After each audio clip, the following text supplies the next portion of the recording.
Hey folks, I hope that you guys are doing pretty well. So this video is attention to Israel only. So I'd like to say a warm hello to all the elders and the Hachamim of Israel. So I do have to keep my voice down because I'm in my apartment at the moment, and the things that I want to say here are very sensitive, and so I got a very good microphone. Now, right now in Sydney it's 5:54 p.m. and today is Wednesday, the 1st of October 2025, and I just got home from the shopping center. Now, I was in a shopping center called Top Ride, okay, here in Sydney, or in the northern suburbs of Sydney. Top Ride is spelled T-O-P, as in top, or like the top of a mountain, and then Ride is spelled R-Y-D-E, Top Ride Shopping Center, okay. Now, I will say I did a little bit of shopping and I spent most of the afternoon there, and I actually did a video there for 50 minutes, which I have on my other phone, which I use every day. It's an iPhone 12 Pro Max, and so the video will be on my Apple account photos if you like. Israel, I'll give you my full permission to have a look onto my Apple account, the photos and the videos, because around 4 o'clock, between 4 and 5, I did a video that went for 50 minutes roughly. So check my Apple account. I have nothing to hide. So, I'm a prophet here. I'm serving God and I'm serving you, Israel. But I'd like to say that as I was doing that video towards the end, me, I'm always watching over my shoulder, making sure that no one is hearing me. But in that video, I talk about, the rapture of the church, things like that, happening in 2028. I was talking about another biblical deciphering and things like that. Now, long story short, when I left, when I was actually leaving after having spent 50 minutes doing that video, uh, I didn't notice, but next to me, I was actually hiding in a column near an escalator on top of the shopping center, right? And I was hiding next to a column, okay, because there's people going in and out using the escalator. And I've done some videos before in that spot there before for you, and I didn't realize in that, and I was careful to look, in that when I finished the video and I was leaving, there was a courier standing next to me without me knowing on the other column, kind of like next to me, perhaps about, maybe I would say 4 or 5 meters next to me, something like that. And he was a courier because he was wearing shorts. He also had a radio, and I think he might have been either from FedEx or DHL. Okay. Now, when I finished my conversation, I finished the video, and I was heading out of the shopping center. I saw him, and he sort of like panicked. When I looked at him, it's almost like I sprang him because it was like he was listening to my conversation, and I don't know if he was there deliberately. I don't know if he's, a follower, and things like that. It was interesting in that, when I finished the video and I was heading towards outside the shopping center and I looked at him, he kind of like sprang out all of a sudden as in panic. I think he was kind of like listening deliberately, and he should have been there. He should have been, out and about doing his business. And I'm always careful. I'm always looking around, but he must have sneaked in, or I don't know. I don't know how long he was there for, but I talked a lot about, the rapture of the church, what's happening now. I even did a biblical deciphering, and so I'm just letting you know, Israel, that I don't know how much he heard this person, this courier. I was doing a video there between the hours of 4 p.m. to about 4:50 p.m. Today. I just came home. It's already almost 6 p.m. there on Sydney time. I'm doing a quick video to let you know what happened, because my mission is secret, and I did say a few sensitive things in that video. So But anyway, I just wanted to, let you know. Perhaps I can give you a quick biblical deciphering. Now, the reason that I couldn't upload that video on my iPhone into my channel is because when I tried to upload it, it was saying that it was gonna take a lot of hours, like more than 40 hours. I don't know if I got bad reception here or what, but that's why I'm using my other phone here with another telecommunications company, which is called Telstra. I'm trying to keep my voice down here. And the biblical deciphering was that, you know how the tribulation period is divided into two halves, okay? And each half is 1,260 days, okay? Now, we know God uses mathematics, okay? And it's interesting that God has decided, you know, for a length of time to be precisely 1,260 days. And why is that? Now, I'm still consulting with the Holy Spirit because I wanted to do this deciphering, but I might pass it on to you because you have mathematicians and people that can probably look better into this, into what I'm about to say. Now, the reason I believe, possibly, I'm not saying this for certain, but possibly, and I'm giving you the seeds for you to follow this road, is that, Moses and Elijah, Moses represents the law and Elijah the prophets, okay? Now, the reason that it's probably 1,260 days is because, the tribulation period is considered the atonement or the day of atonement for the Jewish people because Jesus cannot come down.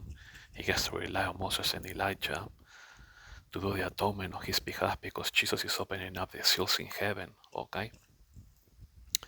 And so the rapture of the church is considered the Feast of Trumpets. The tribulation period is considered the Day of Atonement or Yom Kippur. And then Tabernacles, of course, is when Jesus comes back for the millennial kingdom, right?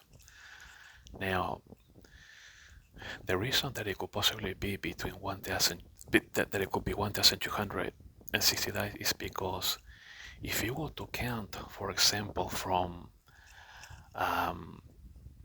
Shavuot, okay, or what is better known in the church as Pentecost, so from Shavuot, okay, all the way to Yom Kippur is roughly about 122 to 124 days. Now, I know that in the Hebrew calendar is 360 days, and of course it's a lunar calendar. You will, as Israel, know this very well and much better than I do. And so if you got 122 to 124 days, depending on the calendar and the year and things like that, between Shavuot to Yom Kippur, if you multiply 122 times 10 or times 10.2, in other words, because the tribulation period is 3.5 years for each half. So if you times it by 10 or 10.2, that will give you 3.5 years, okay, thereabouts. So 122 days from Shavuot to Yom Kippur times 10 or 10.2, that equates to about 1,240 days or even more, depending on the calendar. So I figure that's very close to the 1,260 days. And so it would be worthwhile for your decipherers and mathematicians to look into this as to why, the tribulation period is exactly 1,260 days for each half, okay? Now, I'm putting it down in my deciphering from counting from Shavuot to Pentecost to Yom Kippur because the reason that Moses is coming down is because the law was given during Shavuot, okay? Or for the church that Pentecost, and of course you as Israel know this. And so because God is sending Jesus, and so because Jesus is sending sorry, I'm trying to think ahead, I'm getting tongue twisted here. And so because Jesus is sending Moses and Elijah to atone the Jewish people on his behalf, it's possible that, the 1260 days is because you need to count from Shavuot, if you like, to Yom Kippur, because Moses represents the law, right? And so Jesus is gonna judge the Jewish people under the law from Shavuot, okay, to Yom Kippur, to the day of judgment, exactly. And like I said, if you do 122 days from Shavuot to Yom Kippur and you times it by 10 or 10.2 to represent 3.5 years, you get roughly anywhere between 1240 to 1260 days, depending on the calendar. Your mathematicians and calendar experts will know about this better than I do. And the reason that he's sending Elijah to represent the prophets is because Moses represents the law. The law was given in Shavuot. Okay, so God is saying, okay, 1260 days, I'm going to judge you from Shavuot, when Moses gave you the law, okay, to the Day of Atonement, Yom Kippur, okay? And he sends Elijah to represent the prophets because, you know, many things were prophesied, that Jesus was coming, that Jesus was actually the Messiah, and so Jesus is sending Elijah to represent the prophets, as in saying, hey, not only is Moses going to judge you under the law, so to speak, to atone you, the Jewish people, but Elijah is going to represent the prophets as if Jesus saying, hey, the prophets prophesied about me, and so and if you think about this further, okay, uh, if you get there from Shavuot to the Day of Atonement, okay, uh, and we know that in atonement is judgment. What's going to happen at the end of the first half of the tribulation period, beginning on the first half of the tribulation period, the abomination of desolation is going to happen. That's like a judgment, if you like, and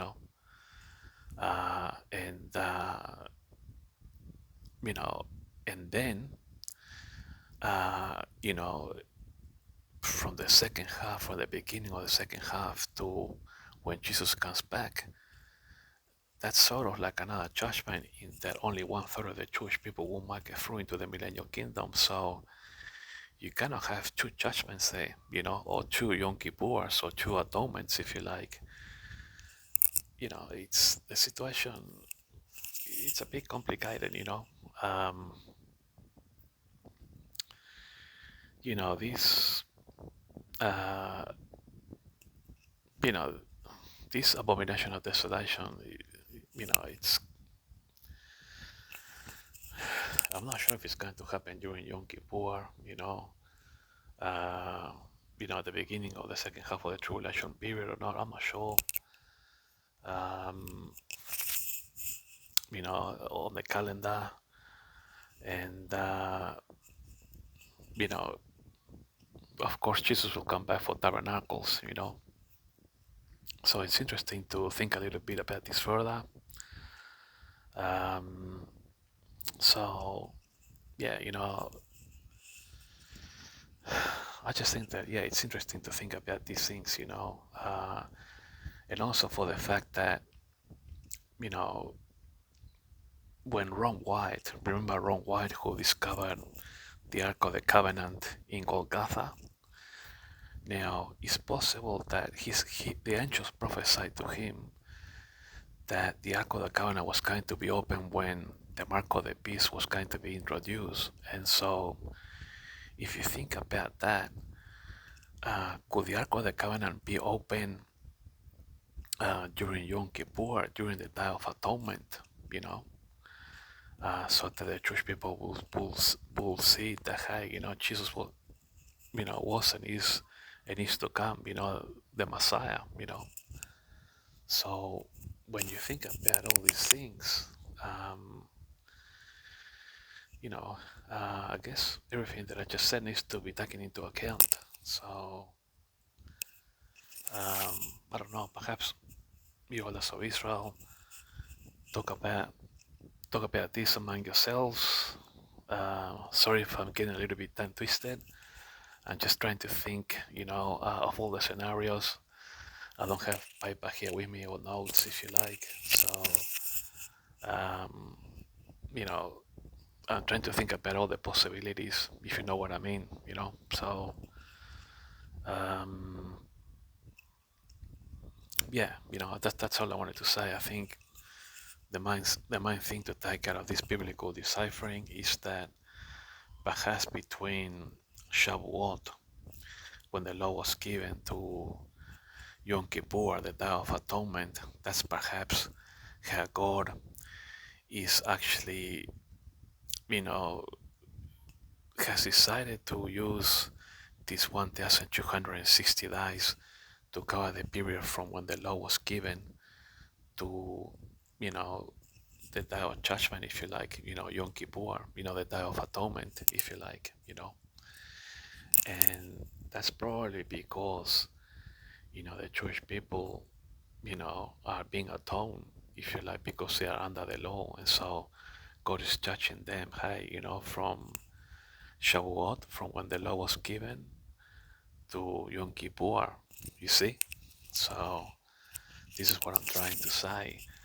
And, you know,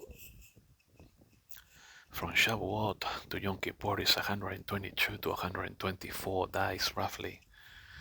And if you multiply that by the 3.5 years that Moses and Elijah are going to be there, that gives you a ballpark figure of around 1,240 days plus.